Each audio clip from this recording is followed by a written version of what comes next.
মাত্ৰ দুটা দিনত 5জনকৈ তেজাল অসমীয়া যুৱকক কেৱল আলফা স্বাধীনৰ সদস্যৰ সন্দেহত ভুৱা এনকাউণ্টাৰ কৰি চিৰদিনলৈ পংগু কৰাৰ বিৰুদ্ধে জাগো খাই উঠিছে অসমৰ বিভিন্ন ৰাজনৈতিক অৰাজনৈতিক দল সংগঠন।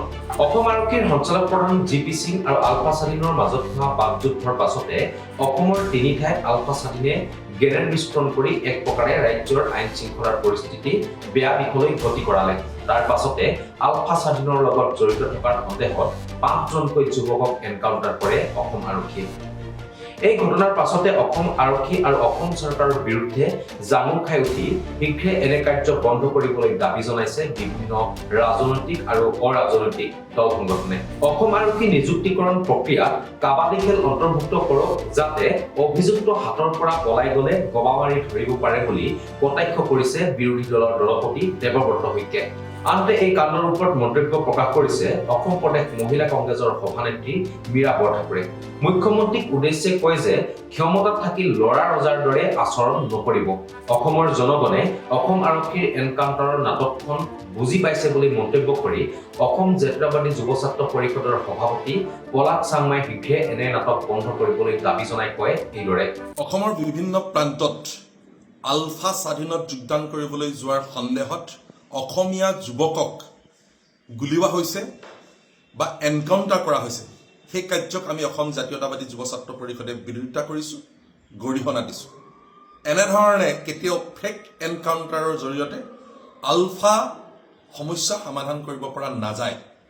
এহাতেদি অসমৰ মুখ্যমন্ত্ৰীগৰাকীয়ে কৈ আছে যে পৰেশ বৰুৱা ডাঙৰীয়া শান্তি আলোচনাৰ মজিয়ালৈ আহিব লাগে, তাৰ কাৰণে এটা পৰিৱেশ সৃষ্টি কৰিব লাগে। আৰু একে সময়তে তেওঁৰ নেতৃত্বত থকা বা তেওঁৰ দায়িত্বতেই থকা অসম পুলিচে অসমৰ বিভিন্ন প্ৰান্তত এনেধৰণে গ্ৰেপ্তাৰ কৰাৰ পিছত এনকাউণ্টাৰ কৰিব, সেই কাৰ্যক আমি অসম জাতীয়তাবাদী যুৱ ছাত্ৰ পৰিষদে বিৰোধিতা কৰিছোঁ। এইকাৰণেই বিৰোধিতা কৰিছোঁ, যদি আলফা এটা সহস্ৰ সংগঠন হয়, মুখামুখি যদি আলফাৰ লগত সংঘৰ্ষ হয়, তাত যদি আলফা নিহত হয়, তাত আমাৰ ক'ব লগা বিশেষ একো নাথাকে। কিন্তু গ্ৰেপ্তাৰ কৰাৰ পিছত তেওঁলোকৰ পৰা বন্দুক কাঢ়ি লৈ যাব আৰু তেওঁলোকে গুলিয়াই দিব, সেই কথাটো কেতিয়াও মানি ল'ব পৰা নাযায়। এই যিটো কেছেট, এই যিখন নাটক আজি আমি অসমৰ জনসাধাৰণে বুজি উঠিছোঁ। আনহাতে ৰাইজৰ দলৰ সভাপতি তথা বিধায়ক অখিল গগৈয়েও মন্তব্য প্ৰদান কৰিছে এনকাউণ্টাৰৰ সন্দৰ্ভত। ৰাজ্যত হৈ থকা এনকাউণ্টাৰ হোৱা বুলি অভিহিত কৰি অখিল গগৈয়ে কয় এইদৰে। 188টা এনেকুৱা ধৰণৰ ঘটনা ভুৱা এনকাউণ্টাৰ বা পুলিচৰ জিম্মাত অভিযুক্তৰ ওপৰত আক্ৰমণৰ ঘটনা।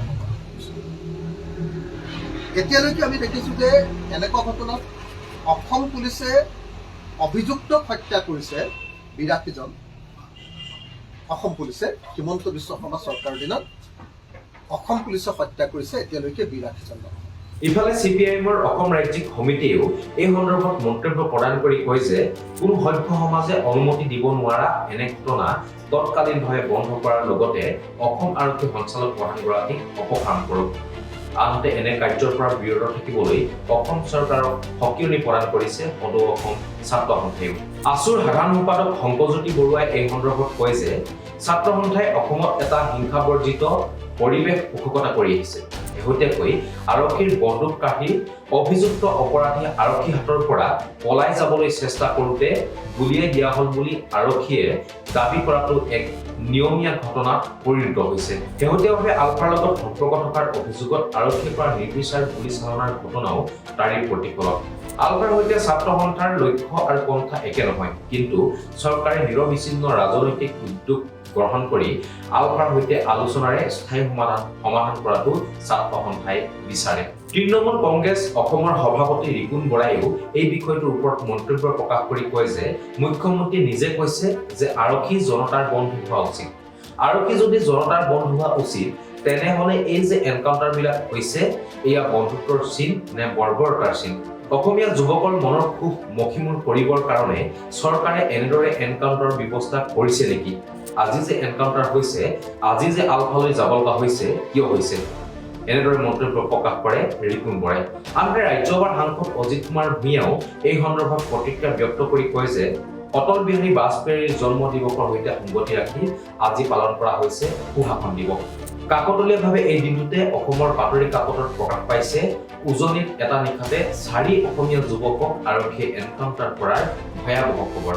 90 দশকৰ সেই ভয়াৱহ দিনবোৰ পুনৰ ঘূৰি আহিছে। বৃদ্ধি পাইছে ৰক্তপাতৰ আশংকা, নিৰীহ তেজেৰে ৰঙালী হোৱাৰ সম্ভাৱনা। তাৰ মানে ৰাজ্যত সুশাসন চলি থকা নাই। আনহাতে মানৱ অধিকাৰ সংগ্ৰাম সমিতি চমুকৈ মাছৰ নেতৃবৰ্গক প্ৰতিক্ৰিয়া ব্যক্ত কৰি কয় যে খিলঞ্জীয়া থলগিৰি জনগণে বহু আশাৰে বৰ্তমান চৰকাৰক ক্ষমতাত অধিষ্ঠিত কৰিছিল যদিও খিলঞ্জীয়া থলগিৰি জনগণৰ ওপৰত মুক্ত হত্যাৰে সাধাৰণ দোষী বা গুৰুতৰ অপৰাধীকো হত্যাৰে সমাধান কৰিবলৈ যি নীতি অৱলম্বন কৰা হৈছে সেয়া মাছে তীব্ৰ বিৰোধিতা কৰিছে। লগতে মুখ্যমন্ত্ৰী তথা গৃহমন্ত্ৰীয়ে বিষয়টোত হস্তক্ষেপ কৰি খিলঞ্জীয়া থলগিৰিৰ ওপৰত হত্যালীলা বন্ধ কৰি খিলঞ্জীয়াক সুৰক্ষা প্ৰদান কৰিবলৈ মাছে দাবী জনায়। অসমীয়া যুৱকক এনকাউণ্টাৰ কৰা এই ঘটনাত তীব্ৰ ভাষাৰে গৰিহণা দিছে আম আদমি পাৰ্টিও। এক বিবৃতিযোগে দলটোৱে কয় যে সন্দেহৰ ভিত্তিত আলফাৰে জড়িত অভিযোগত এনেদৰে এনকাউণ্টাৰ কৰাটো চূড়ান্ত অপৰাধ। এয়া মুখ্যমন্ত্ৰী হিমন্ত বিশ্ব শৰ্মা আৰু অসম আৰক্ষীৰ ক্ষমতাৰ অপব্যৱহাৰ আৰু অদক্ষতাৰ পৰিচয়। এনেদৰে এতিয়া অসমৰ মাত্ৰ 2টা দিনত 5জনকৈ তেজাল অসমীয়া যুৱকক কেৱল আলফা স্বাধীনৰ সন্দেহত এনকাউণ্টাৰ কৰা ঘটনাৰ তীব্ৰ বিৰোধিতা কৰিছে ৰাজ্যৰ প্ৰায় সকলো দল সংগঠনে। ধন্যবাদ, চাই থাকিব আপডেট নাও।